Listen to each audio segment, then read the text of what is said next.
नमस्कार, मी कल्पिता राणे तुमच्या सगळ्यांचं माझ्या यूट्यूब चॅनलवर म्हणजेच सखी डायरीजवर मनापासून स्वागत करते।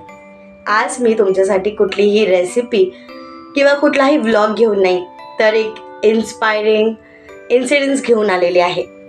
आजचं थंबनेल बघून तुम्हाला कळलंच असेल की सत्य असत्य या विषयावरती मला थोडंसं डिस्कस करायचं होतं। त्याचं रिझन हे आहे की आज माझ्यासोबत एक असं इन्सिडेंट घडलं जिथे मला सत्याची बाजू आणि असत्याची बाजू किती स्ट्रॉंग असते किंवा कोणाची बाजू किती वीक आहे हे कळून दिसलेलं आहे। आणि माझ्याच या एक्सपिरियन्सला मी तुमच्या सगळ्यांसोबत शेअर करायचं ठरवलं होतं। आज मी हा एक्सपिरियन्स तुमच्या सगळ्यांसोबत शेअर करणारच आहे, पण त्याआधी माझ्या चॅनलवर नवीन आहात आणि माझ्या चॅनलला अजून सबस्क्राईब केलेलं नसेल तर माझ्या चॅनलला सबस्क्राईब करा आणि बेल आयकॉनवर क्लिक करायला विसरू नका, जेणेकरून नवीन व्हिडिओचे अपडेट्स तुम्हाला सगळ्यात आधी मिळतील।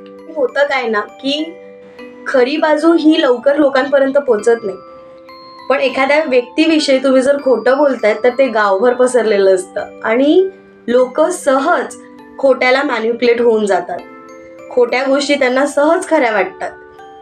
पण मला असं वाटतं ना की खोट्याला जरी स्पीड असला तरी खऱ्या गोष्टींना मात्र पेशन्स असतात आणि ते पेशन्स जर तुमच्याकडे असतील ना तर तुमच्याविषयी किंवा तुम्हाला खोटं पाडण्यासाठी लोक जी इतर ठिकाणी खोटं बोलण्याचा प्रयत्न करतात आणि ते सक्सीड पण होतात त्या गोष्टीमध्ये, तर अशा वेळेला जर तुमच्यासोबत हे घडतंय ना, I think you have to just sit काम।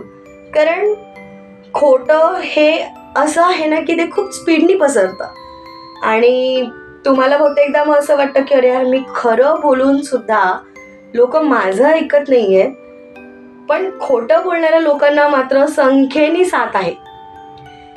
आणि अशा वेळेला मग खऱ्याची साथ देणारे कुठेतरी डिप्रेस्ड होतात। सेम घडलं माझ्याबरोबर।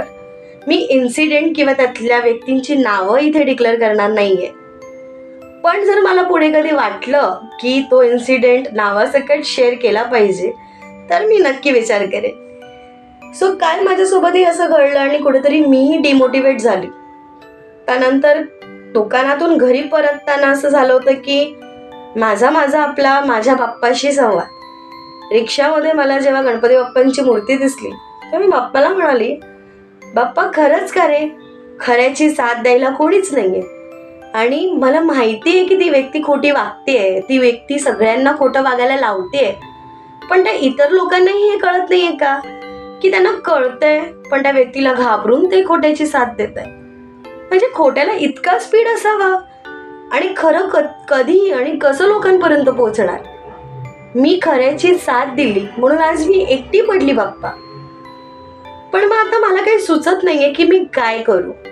एकटी पडली ह्याची भीती नाहीये, उलट मला अभिमानच आहे की एकटी पडून सुद्धा मी खऱ्याच्या बाजूनेच बोललीये आणि शेवटपर्यंत बोलत राहणार। आणि जसं मी घराजवळ पोचले सहज माझी नजर बाप्पांच्या मूर्तीवरून हटली आणि रिक्षाच्या वरच्या साईडला गेली। तिकडे एक सुंदर वाक्य लिहिलेलं होतं आणि ते वाक्य पाहताच मला माझ्या प्रत्येक प्रश्नाचं उत्तर मिळालं। ते वाक्य होतं, सत्य ही शिव है, सत्य ही सुंदर है। मग तर मला कळलं की माझा बाप्पा सुद्धा मला म्हणतोय की काही होऊ दे, तू सत्याच्या बाजूनेच राहा।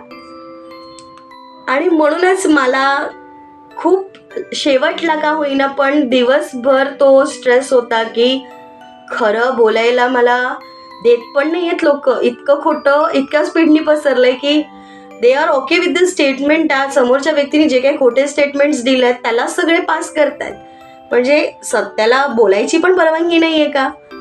पण मला आता कळलंय की सत्य कितीही एकटं असलं आणि कितीही त्याचा स्पीड खोट्यासारखा फास्ट सुपर फास्ट नसला तरी आय थिंक की एक गोष्ट मी यातून शिकली आहे आणि तीच, जर तुम्ही माझ्यासारखं असे इन्सिडेंट फेस करतायत आणि डिप्रेस्ड होतायत तर ही गोष्ट मला तुमच्यासोबत सुद्धा नक्की शेअर करायची आहे। तुम्ही कोणासाठी कितीही करा तरी तुम्ही कुठेतरी कमीच पडणार, कारण जोपर्यंत सत्य चप्पल घालून दाराबाहेर येत नाही तोपर्यंत खोटं गावभर हिंडून आलेलं असतं। याचा अर्थ तुम्हाला कळलाच असेल की जोपर्यंत तुम्ही लोकांना तुमची साईड मांडून, म्हणजे तुम्ही विचारच करत असतात की हां त्यांच्याकडे हे असं पोचलंय का, बरं नाही हे असं आहे, हे तुम्ही बोलेपर्यंत समोरचा असं असतो की ठीक आहे, आम्हाला कळलंय, आम्हाला समजलंय. They are not even ready to listen what you are saying. म्हणजे नाण्याला दोन बाजू असतात, पण जेव्हा सत्य आणि असत्याची बाजू येते ना, तेव्हा लोक असत्याला जास्त वोटिंगमध्ये जातात, असत्यावरती जास्त विश्वास ठेवतात. सत्य तर कोणाला जाणून घ्यायची इच्छा सुद्धा नसते. माझं पर्सनल एक मान्य आहे की आपल्या डोळ्यांना जर दिसते की एखादी गोष्ट चुकीची घडते, तर ती आपल्याला बरोबर करण्याचा एक प्रयत्न तर नक्कीच केला पाहिजे. मग भले ते कर्म असो किंवा मग कुठलीही व्यक्ती असो. निदान या गोष्टीचा आपल्याला एक समाधान तरी असतं की निदान मी प्रयत्न तरी केला. पण मी प्रयत्न करून सुद्धा जर एखादी व्यक्ती खोटंच वागत असेल आणि प्रत्येकाला त्याच व्यक्तीवर विश्वास असेल, तर I have to stop there. एक माहिती आहे की हे जे काही आपण दिवसातून करतो, मग आपण खरं करतोय किंवा खोटं करतोय हे सगळं बघणारा तो बसलाय आणि त्याला सगळं माहिती आहे. सो खूप जास्त स्ट्रेस घ्यायचाच नाही आहे आपल्याला. तुम्ही जर अशा गोष्टी फेस करता तर तुम्ही सुद्धा या गोष्टीचा खूप जास्त स्ट्रेस नका घेऊ. कारण एक गोष्ट आहे ना की आपण जे काही करतोय ते फिरून आपल्याकडे येतच आणि हे आपण डिनाय करूच शकत नाही. तुम्ही आज जे दुसऱ्यांसाठी करताय ना, ते फिरून तुमच्याकडे कधी ना कधी येणारच आहे. आणि अर्थ इज राऊंड. आत्ता मी लोकांना माझा पॉइंट ऑफ व्ह्यू समजवत का बसू? म्हणजे जी व्यक्ती माझ्या तोंडाकडनं निघून पाठीकडे माझ्याबद्दल जे वाईट बोललं जात आहे किंवा माझ्याबद्दल जे काही चुकीचं बोललं जात आहे की बाबा ही हे स्टेटमेंट पास करते पण असं नाही आहे, ओके जाऊ दे, का विचार करायचा? आपण सोडून द्यायची ती गोष्ट. अर्थ इज राऊंड ना. कधीतरी ती व्यक्ती फिरून माझ्या चेहऱ्यासमोर येणारच आहे. त्या तेवढ्या प्रोसेसमध्ये ते खरं त्याच्या समोर येणारच आहे आणि जेव्हा येईल त्याला ते आपोआप कळेल. मला घरोघरी जाऊन किंवा त्या व्यक्तींना भेटून हे सांगायचीच गरज नाहीये की I am right, listen to me. काही गरज नाहीये. ठीक आहे, आज जरी तुम्ही खरे आहात आणि जर तुमचं कोणी ऐकत नसेल तरी इट्स ओके. आपल्याला अशा ठिकाणी ना शांत राहायला पाहिजे. आणि माझं खरंच खूप मानणं आहे की एक वेळ देव माफ करतो पण कर्म कधीच नाही. कारण कर्म जेव्हा वसुलीला येतो ना, तेव्हा कोणाचाच वशीला चालत नाही. So just stay calm. आपल्याला माहिती आहे ना की आपण चुकत नाही आहोत. आपण एकदा प्रयत्न केला ह्याचा आपल्याला आनंद असायला पाहिजे की आपण ॲटलिस्ट प्रयत्न केला की समोरची व्यक्ती तुम्हाला चुकीचं मार्गदर्शन करते किंवा माझ्याबद्दल चुकीचं सांगितलं जात आहे. कारण त्यांना माहिती आहे की हे जर खरं सांगितलं तर भाई आपली कुठेतरी भांडी फुटणार आहेत. ते त्यांचं पाप वाचवण्यासाठी तुमच्याबद्दल जर खोटं बोलतायत तर it's okay, it's very fine. त्यांच्या बोलण्यानी त्या आपल्या काहीच होणार नाहीये जर आपण खऱ्याच्या बाजूने उभे आहोत. आणि आपण जरी 100 लोकांच्या ऑपोजिटमध्ये खऱ्यासाठी एकटे आहोत तरी इट्स ओके. या सगळ्या गोष्टींचा ना आजकाल बऱ्याचशा यंग जनरेशनवरती असा परिणाम असतो की फ्रेंडशिपमध्ये पण त्यांच्यासोबत असं होतं रे मी असं बोललो नव्हतो पण ती व्यक्ती असं माझ्याबद्दल बोलली, आता माहित नाही लोक माझ्याबद्दल काय विचार करतील. सो ही एक इन्स्पायरिंग स्टोरी त्या लोकांसाठी आहे ज्यांच्यासोबत कधी ना कधी अशा गोष्टी घडतात. आणि जर तुमच्या ओळखीत अशी लोक असतील तर त्यांच्यासोबत ही व्हिडिओ नक्की शेअर करा. कारण मी माझं इन्सिडेंट डिटेलमध्ये शेअर नाही करू शकली तरी मी सत्य आणि असत्याच्या या फाईन लाईनमध्ये कुठेतरी डिप्रेशनमध्ये गेली होती की असं का. मला माझ्या असं काचं उत्तर मिळालं because nature has all our questions answer. आणि जर तुम्ही समुद्राकडे पाहिलं ना तर समुद्रात कितीही वादळ आला तरी समुद्र त्याची शांतता सोडत नाही.